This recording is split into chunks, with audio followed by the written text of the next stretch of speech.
तो नमस्कार बच्चों, स्वागत है एक बार फिर आपका एससी कोचिंग सेंटर पे।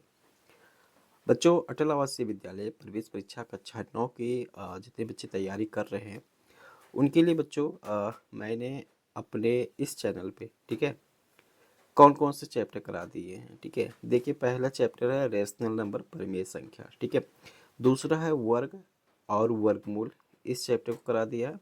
तीसरा घन और घनमूल, इस चैप्टर के जो मेन कॉन्सेप्ट है उसको बताया है। उसके बाद यहाँ पर क्वेश्चन भी करा दिया है। ठीक है, हाँ, मैं जो क्वेश्चन कराता हूँ उसमें से कुछ क्वेश्चन कराता हूँ, जैसे मान लीजिए कि 20 क्वेश्चन मैं कराता हूँ, 10 क्वेश्चन अपने व्हाट्सएप ग्रुप पे भेज देता हूँ। ठीक है, ये व्हाट्सएप ग्रुप जो है वो अटल आवासीय विद्यालय के बच्चों के लिए ही बना हुआ है, तो आप लोग भी इस पे जुड़ सकते हैं। यहाँ पर डिस्क्रिप्शन में उसका लिंक मिल जाएगा, या इस नंबर पे आप 7985370021 पर आप हाय लिख के और अपना क्लास और नेम लिख के वहाँ पर भेज दें। यहाँ पर मैं आपको व्हाट्सएप ग्रुप पे जोड़ दूँगा, और वहाँ से जितने भी क्वेश्चन मैं भेजता हूँ उन क्वेश्चन को सॉल्व करके आप ज़रूर भेजा करें। ठीक है, तो आज की इस क्लास में ये चैप्टर 4 है, जिसमें आप घातांक और करड़ी के महत्वपूर्ण सूत्र को देखेंगे, कॉन्सेप्ट को देखेंगे। ठीक है, और इसके बाद जो नेक्स्ट वीडियो होगा उसमें क्वेश्चन कराऊंगा, क्योंकि इस वीडियो में ऐसे ऐसे कॉन्सेप्ट को लिए गए हैं जो आप लोगों को जानना ज़रूरी है इस चैप्टर के सवालों को सॉल्व करने से पहले।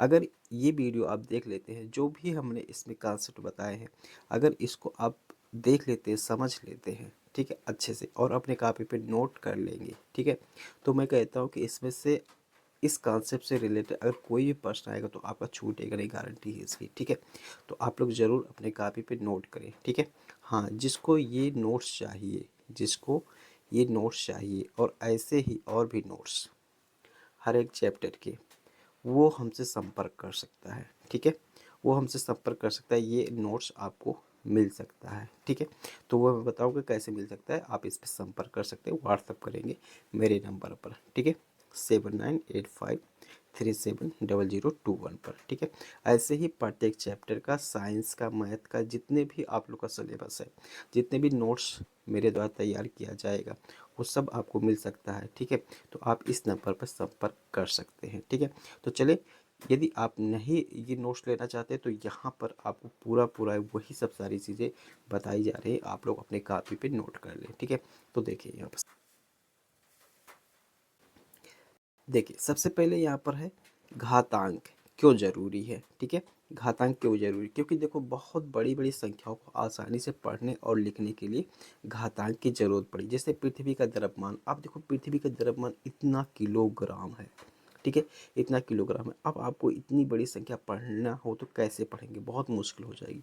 तो उसके लिए वैज्ञानिकों ने क्या किया, इसको इस तरीके से लिख दिया कि 5.97 × 10 के घात पे 24 लिख दिया। ठीक है, इस तरीके से जब इसको लिख दिया तो इसको पढ़ना आसान हो गया। ठीक है, तो इसीलिए घातांक की ज़रूरत पड़ी। अब यहाँ पर देख सकते हैं, यहाँ पर देख सकते हैं कि यहाँ पर 10 के घात पे 24 लिखा गया है ना, तो ये नीचे वाले को आधार बोला जाता है और ऊपर वाले को घात बोला जाता है। ये आपको पहले से पता होगा। ठीक है, तो देख सकते हैं, अगर नहीं पता हो तो देख लें। यहाँ पर घातांक के नियम, घातांक के नियम क्या क्या है, देखो, घातांक के नियम, लॉ ऑफ एक्सपोनेंट। ठीक है, क्या है रूल, देखिए, गुणा, अगर एक के घात पे यम गुणे एक के घात पे यन है तो हम क्या करते हैं, एक के घात पे यम प्लस यन मतलब घातों को जोड़ लेते हैं। ठीक है, अगर इसके घात पे यम है और एक के घात पे यन है, मतलब इसमें आधार बराबर है, तो घातों को हम क्या कर लेंगे, जोड़ लेंगे। यदि आधार बराबर है और घात अलग अलग है तो हम घातों को क्या कर देंगे, जोड़ देंगे। यहाँ पर देखिए, जब लिखा भी है, जब आधार बेस समान हो तो घातें जुड़ जाती हैं, तो घातें क्या होती है, जुड़ जाती हैं। ठीक है, चलिए इसके बाद समझे, यहाँ पर कुछ एग्जाम्पल भी दिया गया है, इसको आप समझ सकते हैं। 2 के घात पे 3 गुणे 2 के घात पे 2 बराबर क्या कर दिया गया है, घातों को जोड़ लिया गया, 2 के घात पे 5 हो जाएगा, और 2 के घात के 5 को जब एक्सपेंड करेंगे, सॉल्व करेंगे, तो ये 32 आ जाएगा।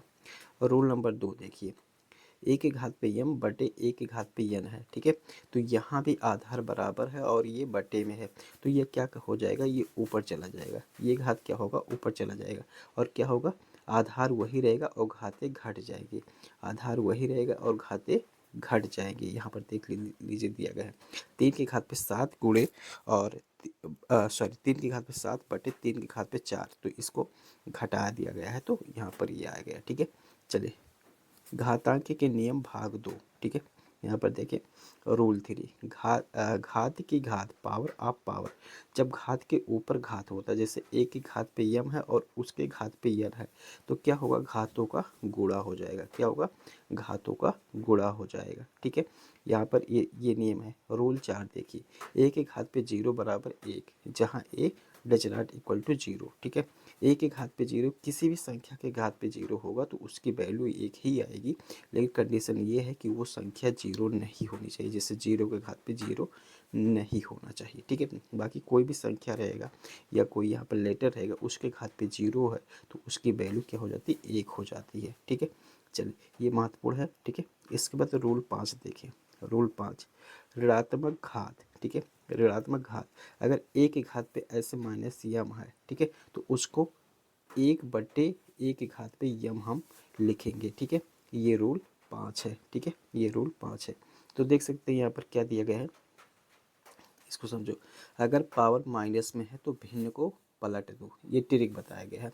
अगर भिन्न माइनस में है, पावर माइनस में है, तो क्या कर दो, भिन्न को पलट दो। जैसे 1/2 के घात पे -3 यहाँ पर दिखाया गया है, और देखो 2/1 कर दिया गया, पावर 3 कर दिया गया है। तो ये बहुत महत्वपूर्ण ट्रिक है। ठीक है, तो इस तरीके से आप सब लोग इसको करें। ठीक है, इसके बाद देखिए करड़ी क्या है। एक अपरिमित संख्या जो किसी परिमित संख्या का मूल रूट हो, करड़ी कहलाता है। ठीक है, सेट यहाँ पर देखो, जिसका अगर हमें क्या निकल जाता है, रूट निकल जाता है, वो सैड नहीं होता, वो करड़ी नहीं होता है। यहाँ पर देखिए ये सैड है, रूट 3 का करड़ी नहीं निकलता है क्योंकि ये अपरिमेय संख्या होता है। ठीक है, दशमलव ना खत्म होता है ना रिपीट होता है। नोट देखो दिया गया है, हर रूट वाली संख्या सैड नहीं होती है। ठीक है, ये चीज़ें दिए गए हैं। अगला देखिए करड़ी के नियम, लॉ ऑफ सैड। ठीक है, इसको समझे। करड़ी के नियम क्या है, जैसे देखो एक ऐसे दिखे, एन का मतलब क्या है, ऐसे हो सकता है यहाँ पर 2।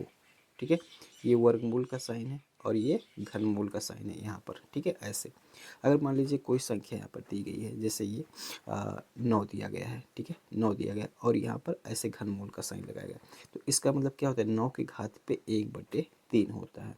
अगर यहाँ पर ये 9 होता और यहाँ पर रूट लगा होता, अर्थात ये वर्गमूल वाला साइन लगा होता, तो यहाँ 9 की घात पे 1/2 हो जाता। ठीक है, तो वही यहाँ पर साइन दिखाया गया है कि n और रूट में 1, तो a की घात पे 1/n हो जाता है, a की घात पे 1/n हो जाता है। ठीक है, ये चीज़ क्लियर हुई। चलो अब मल्टीप्लिकेशन में देख लो, यदि रूट में a है और गुणे रूट में b है, तो इन दोनों का गुणा हो जाता है। अंडर रूट एक बार लगाएंगे और a गुणे b हो जाता है।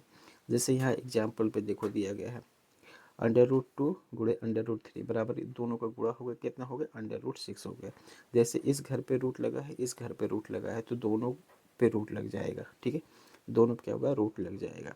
आगे देखिए, ये देखो इस तरीके से जब रहता है, मान लीजिए ये बटे में दिया गया, ए पे भी रूट है और बी पे भी रूट है, तो ये दोनों पे रूट लग जाएगा। ठीक है, और ये जो यहाँ पर जैसे अगर ये वर्गमूल वाला साइन है कि स्क्वायर रूट है या क्यूब रूट है, तो ये वाला ये दोनों पे लग जाता है। ठीक है, जैसे यहाँ पर देखो दिया गया है √10 √2, तो ये क्या हो जाएगा, अंडर रूट ऐसे 10/2 हो जाएगा, और इसको सॉल्व करेंगे तो √5 आ जाएगा। ठीक है, तो ये चीज़ें हो जाता है। ठीक है, यहाँ गलती मत करना। ठीक है, तो देखो क्या दिया गया है, इस तरीके से जब भी कभी आ जाएगा रूट में a+b, ठीक है, अगर गुणा में होता तो यहाँ पर √a गुणे √b हो जाता, लेकिन यहाँ प्लस में है तो आपको ऐसे नहीं करना है, क्योंकि कुछ बच्चे इसमें डिफरेंस नहीं जान पाते हैं और ये गलती कर देते हैं, तो इसको आपको नहीं करना है। ठीक है, इसको आपको नहीं करना है। इस तरीके से रहेगा तो इसको अंदर जोड़ सकते हैं, लेकिन ऐसे नहीं √9 और प्लस √16 ऐसे नहीं करना। ठीक है, ऐसे करेंगे तो बच्चों गलत हो जाएगा। इस तरीके से आप जोड़ सकते हैं। ठीक है,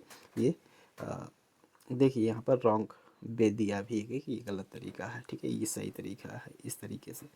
आगे फिर देखिए a power m power n। ठीक है, तो a पावर m जैसा कि हमने बताया था कि इन दोनों का गुणा होगा। ठीक ठीक है, इन दोनों का गुणा होगा। ऐसा नहीं करना कि a पावर m और ऐसे n दिया गया है तो हम m के पावर n कर दें, ऐसा नहीं करना है, ठीक है।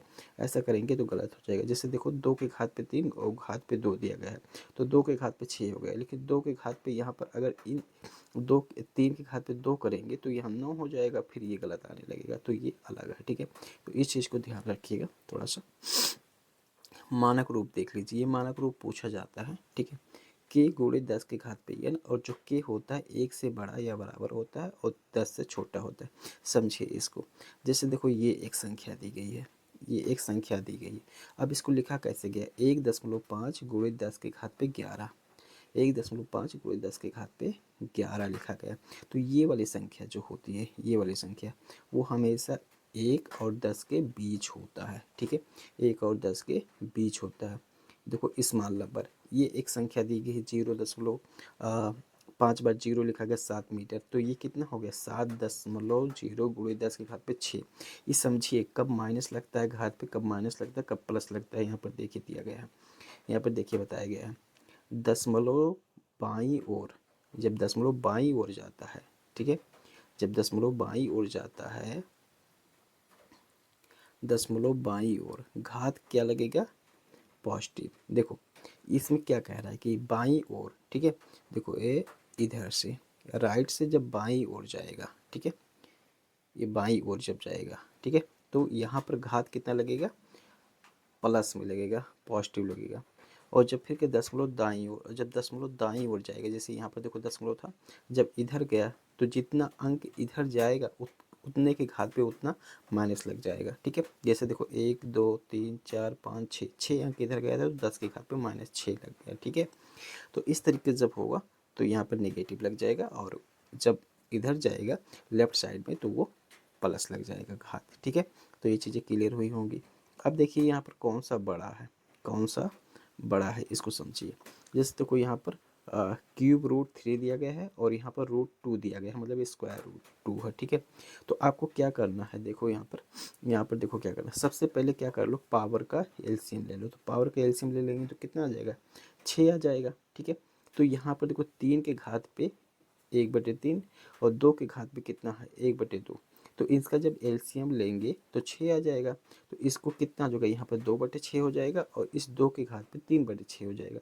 अब क्या कर लेंगे, 6 को बाहर ही रहने देंगे और यहाँ पर अंडर रूट में 3/2 और यहाँ पर 2/3 हो जाएगा। तो यहाँ अंडर रूट में कितना 6 ये बाहर ही रहेगा और यहाँ पर 9 हो जाएगा, यहाँ पर 8 हो जाएगा, ठीक है। तो जो बड़ा रहेगा, जो अंदर वाला बड़ा रहेगा वो बड़ा हो जाएगा, ठीक है। तो इसलिए क्यूब रूट 3 बड़ा है, ठीक है, क्यूब रूट 3 बड़ा है, ठीक है। चलिए इसके बाद देखें हर का परिमेयकरण, ठीक है, हर का परिमेयकरण। तो ये आप लोग के सिलेबस में है और कक्षा 9 में भी मिलेगा, ठीक है। तो 1/√2 गुणे, देखो ये एक दिया हुआ था दिया हुआ था, ठीक है, परिमेयकरण इसको कैसे करना होता है। तो देखो 1/√2 दिया था, तो इसका हम जो हर में रहेगा उसी से गुणा कर देंगे, √2 गुणे √2 बराबर क्या हो जाएगा, √2/2 हो जाएगा, ठीक है, ये हो जाएगा। अब देखिए यहाँ पर ये दिया हुआ है 1/2 प्लस √3 दिया गया है, तो क्या कर देंगे, इसके नीचे वाले का साइन बदल के खाली गुणा कर दो, और जब गुणा कर देंगे तो 2 - √3 आ जाएगा। इस तरीके से करना होता है, ठीक है, परिमेयकरण। शॉर्टकट देख लीजिए, यहाँ पर कुछ ट्रिक्स हैं, ठीक है। ये देखिए अगर कोई सवाल इस टाइप का आ जाए, यक्स रूट में, फिर ये रूट में एक जगह, फिर रूट में, और ऐसे ही आता रहे, तो उसका आंसर क्या होगा, यक्स ही होगा, उसका आंसर क्या होगा, यक्स ही होगा। यहाँ पर देखो एग्जाम्पल, √x √5 अंडर रूट में, फिर √5, फिर √5, तो इसका उत्तर कितना आएगा, 5 आएगा। बस इतना ही आपको ध्यान से लिख देना है, कुछ नहीं करना है, कुछ करना नहीं। इसमें अगर दिमाग लगाने जाओगे तो गलत हो जाएगा, बस इतना ही लिख देना, ठीक है।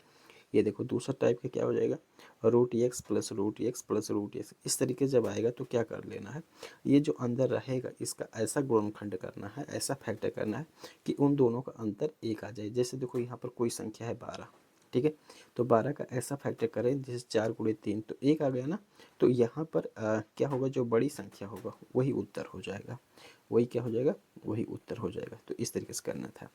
अब चलिए देखिए इसको, अभ्यास प्रैक्टिस, ठीक है।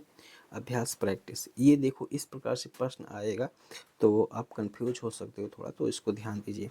जैसे ए बटे बी के घात पे एक्स माइनस वन दिया गया है और बराबर बी बटे ए की घात पे एक्स माइनस थ्री है, तो एक्स का मान है, ठीक है।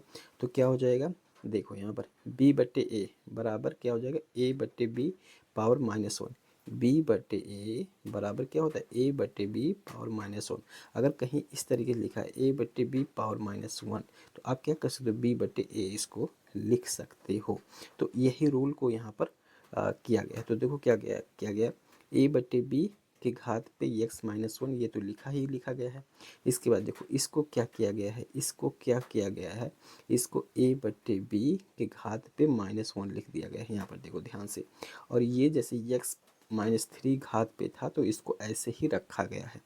अब देखो ए बटे बी के घात पे एक्स माइनस वन और ए बटे बी, इसको जब यहाँ पर गुणा होगा तो माइनस एक्स प्लस थ्री हो जाएगा। अब देखिए यहाँ पर आधार बराबर है तो घातों को बराबर कर लेंगे, ठीक है। तो घात को बराबर करके यहाँ एक्स की वैल्यू दो आ गई है। तो जब भी इस प्रकार से प्रश्न आएगा आप लोग को ऐसे ही सॉल्व करना होगा, तभी सॉल्व होगा, अन्यथा गड़बड़ हो सकता है। यहाँ पर देख लीजिए रिवीजन के लिए दिया गया फार्मूला, फिर रिवीजन आप कर सकते हैं। ए पावर एम गुणे ए पावर एन, ठीक है। तो ए पावर एम प्लस एन हो जाएगा और इस तरीके से, तो ये देख सकते हैं ये सब चीज़ों को हमने बताया है, ठीक है। तो चले इस तरीके से आप बच्चों प्रैक्टिस करें, ठीक है।